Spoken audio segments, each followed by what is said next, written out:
Alright, out here in the garage, that's obviously not my Country Squire. That's sitting out there on the street. Today, Memorial Day, I'm going to be out here enjoying myself in the garage, doing a little wrenching.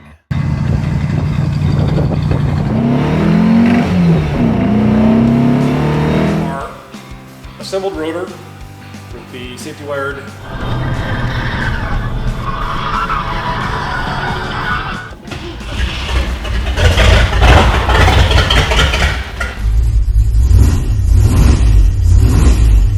And one of the things I got to do on here is I'm adding a resonator to this exhaust system. So I'm going to add a resonator to try and cut down on a little bit of the noise and not kill any performance. But while I was in here doing this, I found a couple issues. Right here, I don't know if you can see that, I got a loose, I don't know, I can't recall. Oh God, that's way loose. So I might be welding that together. I got to figure out what I can do on that to see if I can fix that. There's a leak there.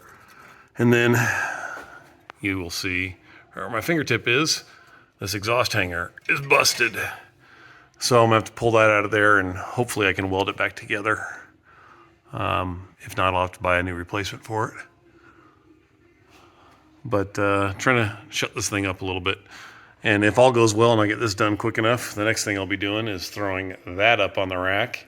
Because the last time I drove it, I got a weird clunk out of the right rear axle.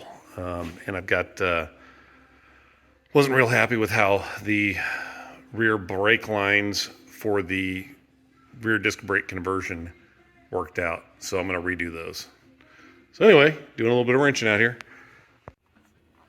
All right, so I got this, what was originally part of the catback exhaust out. Here is the resonator that I'm going to be putting in. It's going to go in this straight section of the pipe. There's plenty of clearance between it and the drive shaft. I need to do a couple things here. All right, so what I want to do is I want to make sure, even though this is a straight section of pipe, the ends on it have bends to them. This one's got a slight bend. This one's got an obviously more pronounced bend to it. I need to keep those lined up. So what I'm going to do is I'm going to throw a straight line down this pipe.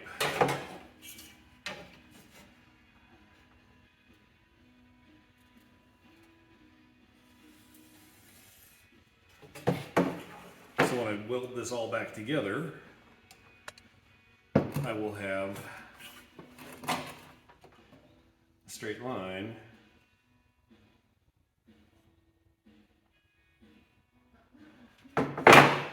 so I can line the lines up and make sure that everything is square. So the next thing I need to do is just figure out how long of a section I need to cut out. So I need to cut out exactly 12 inches. In the straight section here. So we're gonna go right there to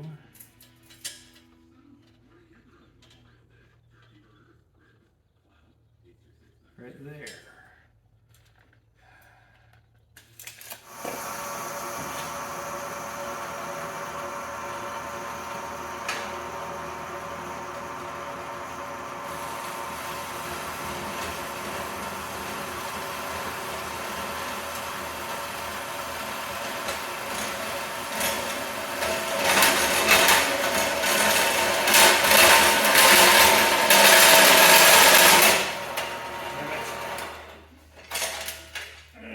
This is the downside to the crappy Harbor Freight bandsaw. This thing likes to not hold a blade.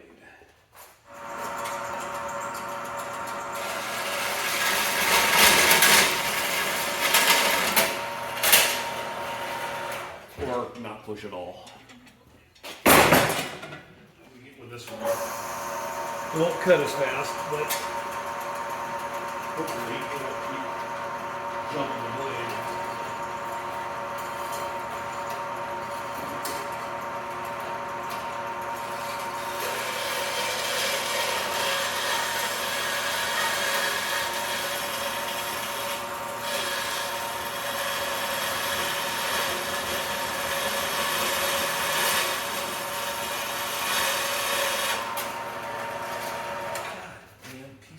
shit saw.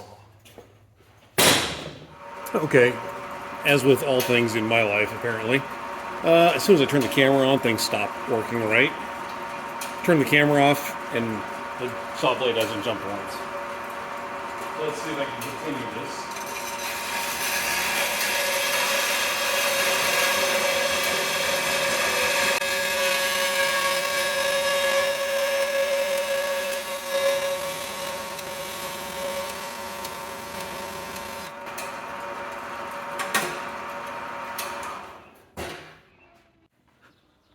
All right, things are lined up.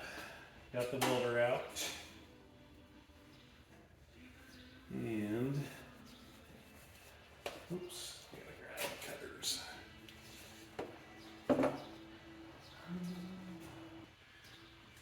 All right. So,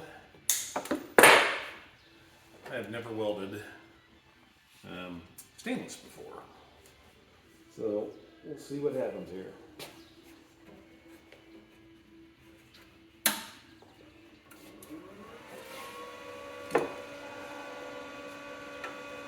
Alrighty, here we go.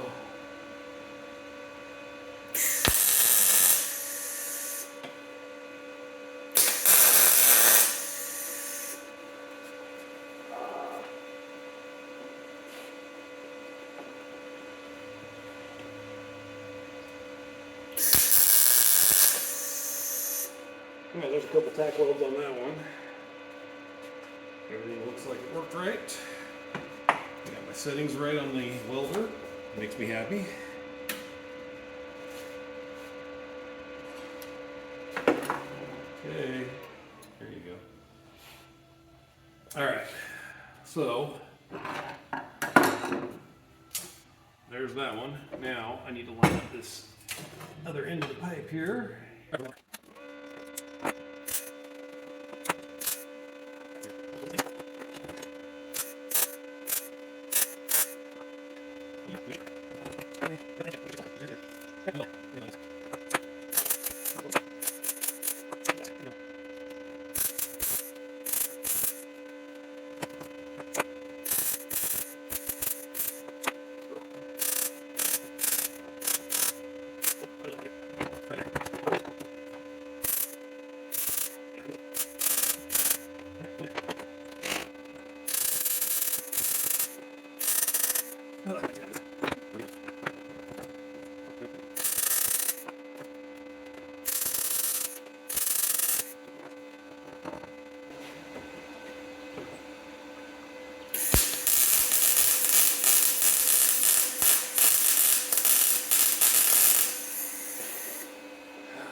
All right, there's your blows.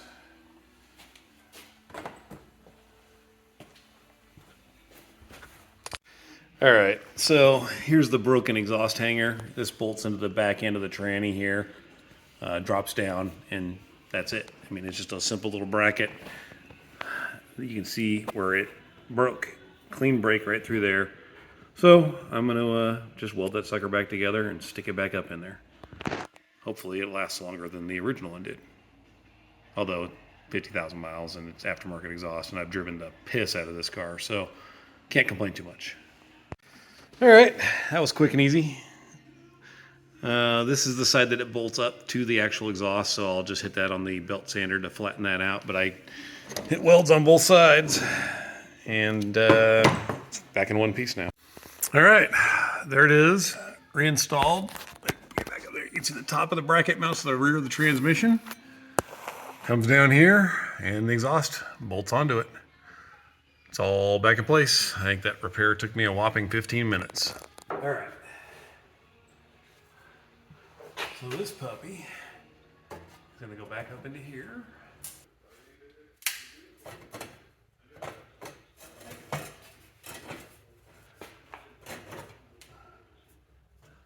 There we go.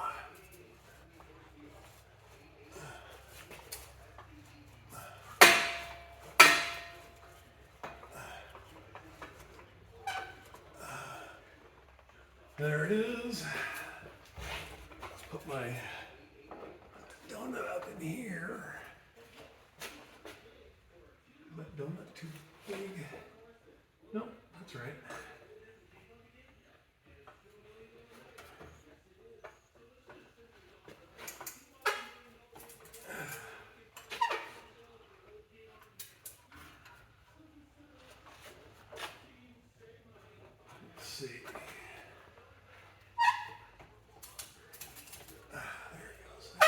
closer. I need a couple of bolts to stick in that. Stick.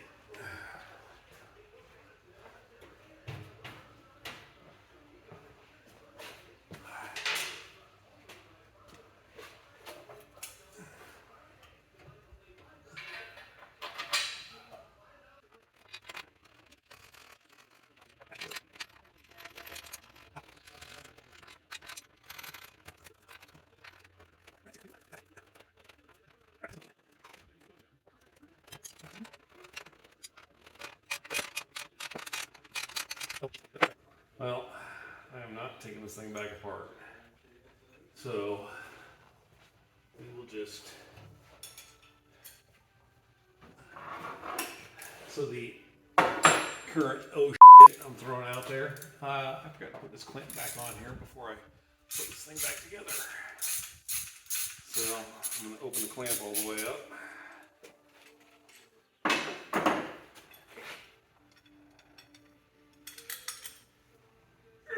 Wrap it over the top.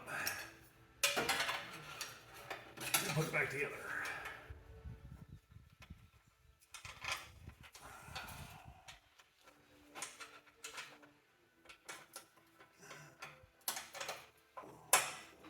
Come here, nut. All right, there it is. All right, now I can go back to work.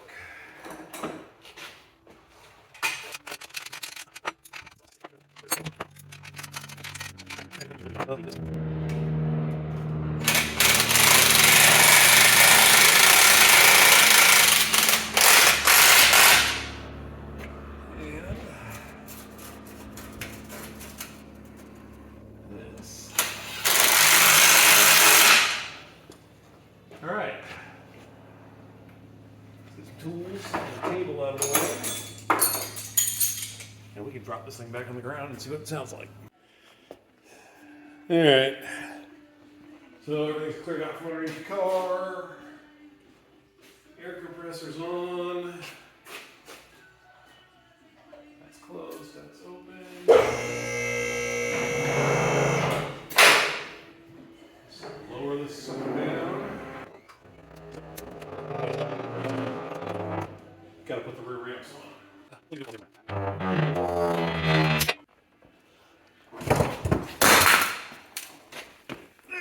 Just knock that steam out of the way there, man. All right.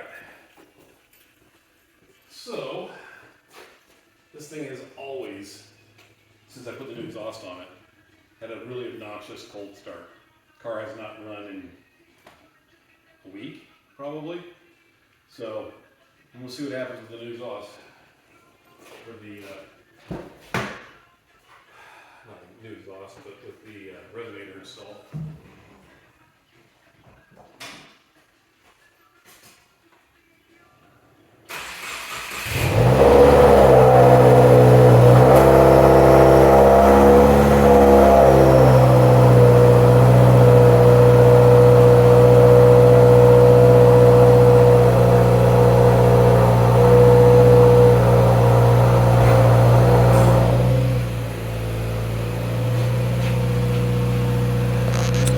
Also, that really obnoxious, loud, cold start. It doesn't matter how hot it is. If the car wasn't just shut off, it does that every time.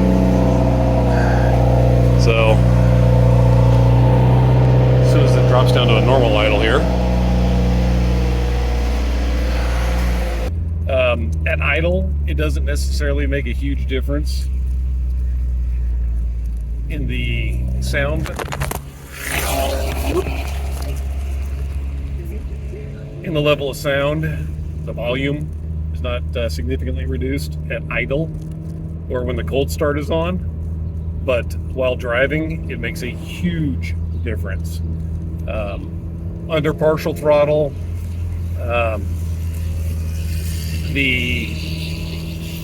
it's a little bit quieter, probably a little bit more throaty sounding. That's the one downside, in my opinion, to the newer WRX motors. They've got equal length exhaust systems, so they lost some of that Subaru rumble that was partially due to the unequal length headers on all the previous generations. So it did lose some of that. So hopefully I can do this without knocking the phone over again.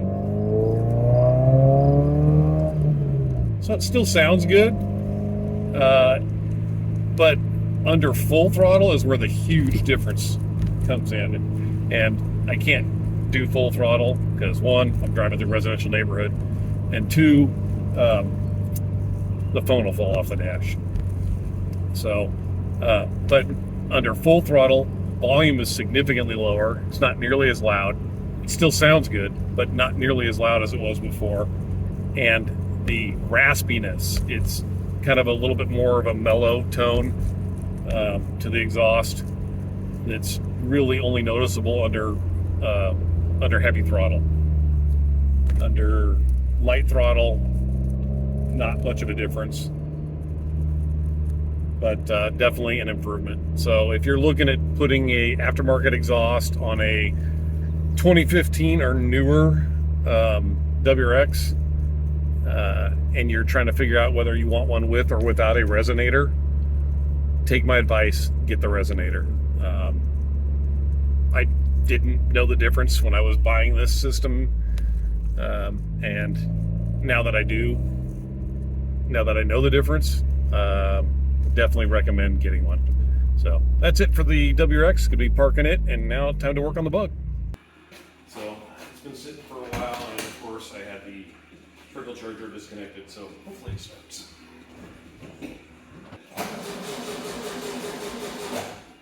Well, looks like I'm jumping. Trying to get my little jumper box out.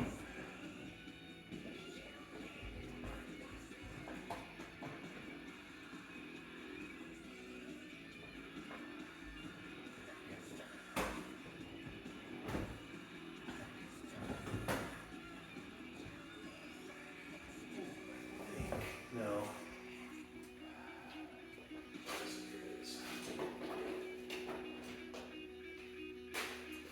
This is the hottest bunch of songs in a row since Jag FM began keeping records.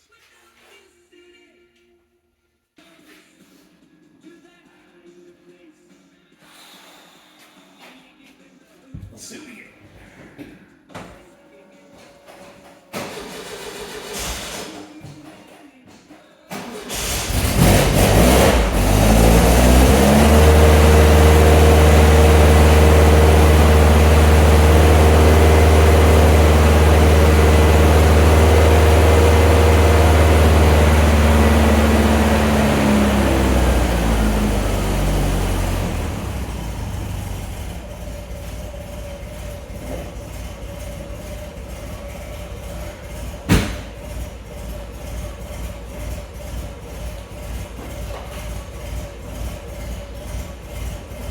All right, it's running. So I am gonna wiggle it over and try and get it up on the ramp.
I've never had this on the ramp or on the rack before, so I gotta make sure.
Thanks, kid.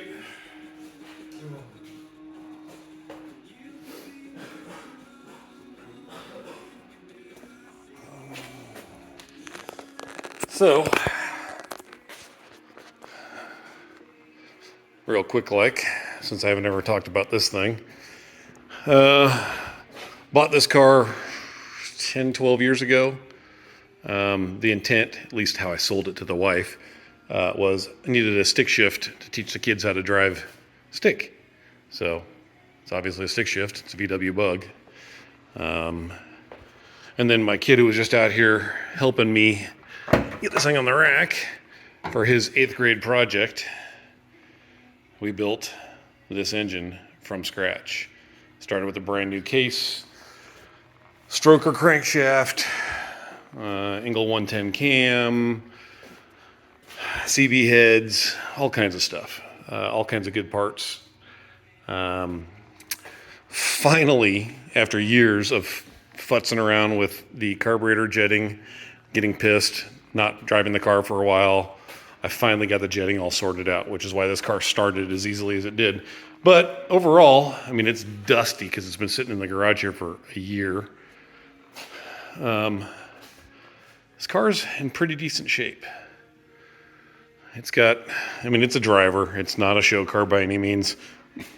Prior to me buying it, it had this crappy paint job thrown on it, probably Mako or Earl Scheib or something like that. But this car got hit at one point really hard right here. This panel has been replaced. I didn't know that until I saw it from the inside with the door panels off and I was replacing all the interior. But that would be why this door does not line up properly. That door is shut all the way. So whoever did the repair work on it did a crappy job. And then at one point when I was driving this car, back when I lived in California, Stan, I was living way out in a rural part of California.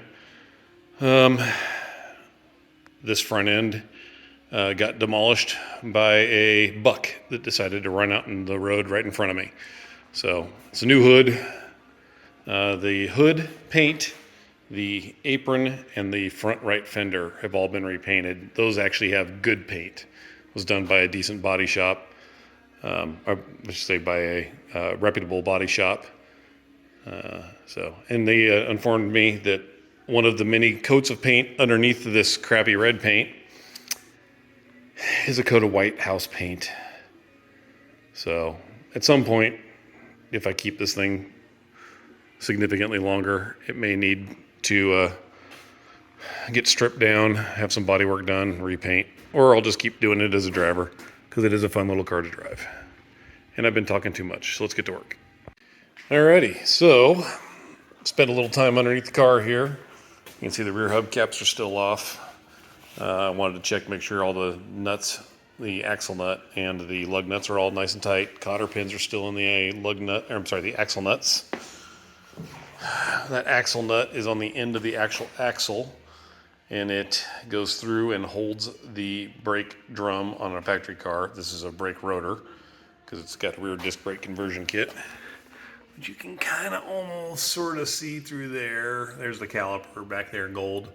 Anyway, everything's still tight, so I don't know what made the clunk. Might have just been the sway bar making a clunk. I do have one problem that I have ordered parts for. Let's see if I can get it on the camera here. So that hose coming out of the caliper that hooks into the metal line, both of them are kind of rotten. At least the rubber coating on the outside is rotten, so I've ordered replacements for those.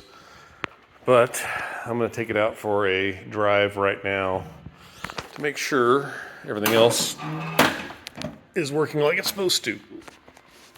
I think we should be good. All right, so everything seems to check out okay. I'm going to throw on my lap belt here and take this thing for a little test drive and see what's going on.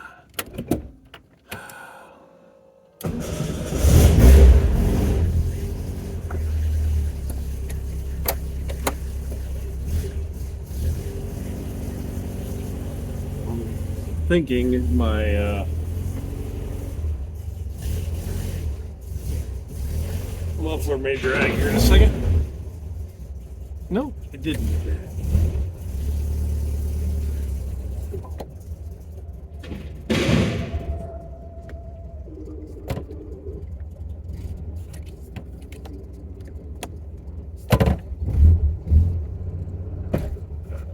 Oh, it just popped out of reverse. That's interesting.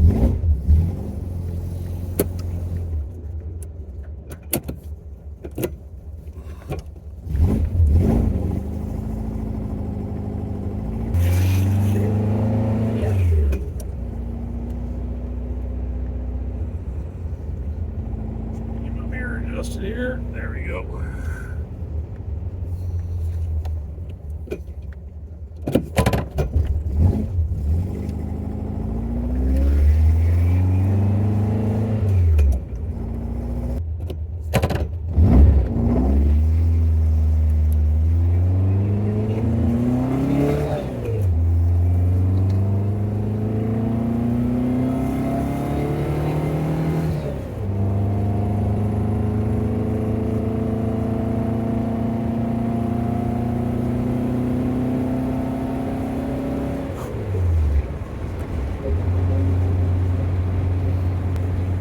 I don't know.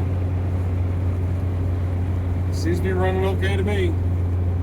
Alrighty, so the Bug is running good.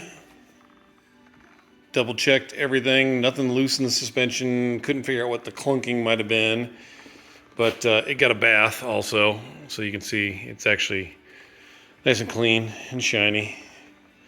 So there's that.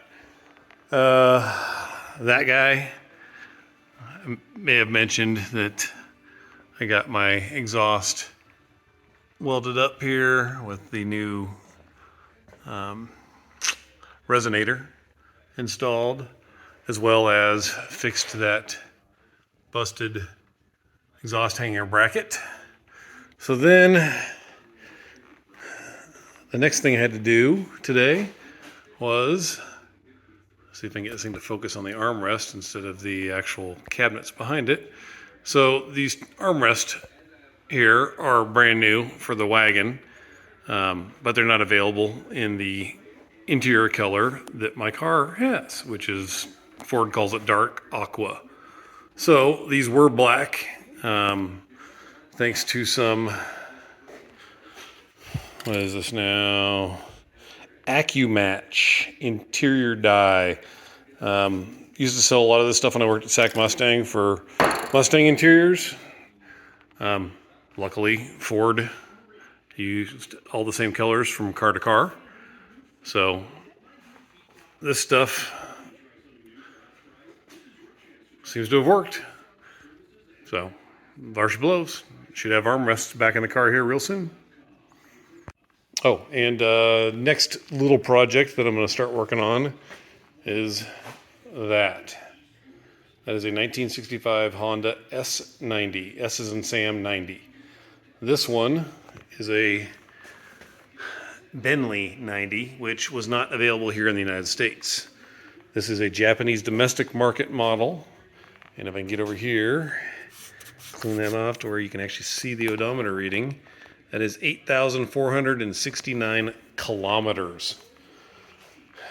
This is the motorcycle, the actual motorcycle that I learned to ride on when I was 12 years old.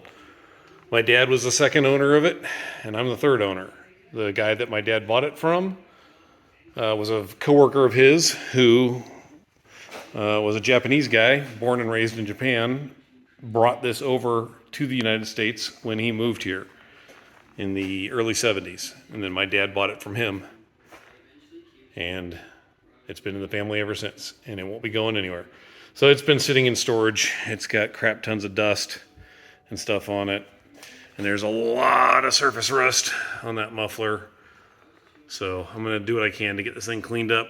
And it's been probably a decade since this thing ran. So I'll have to pull the tank off, clean it out, go through the carburetor, which is hiding under that cover there. And it needs new tires, because these are the original tires that came from Honda in 1965. Alrighty, end of the day. It was a successful day. Got the exhaust on that done.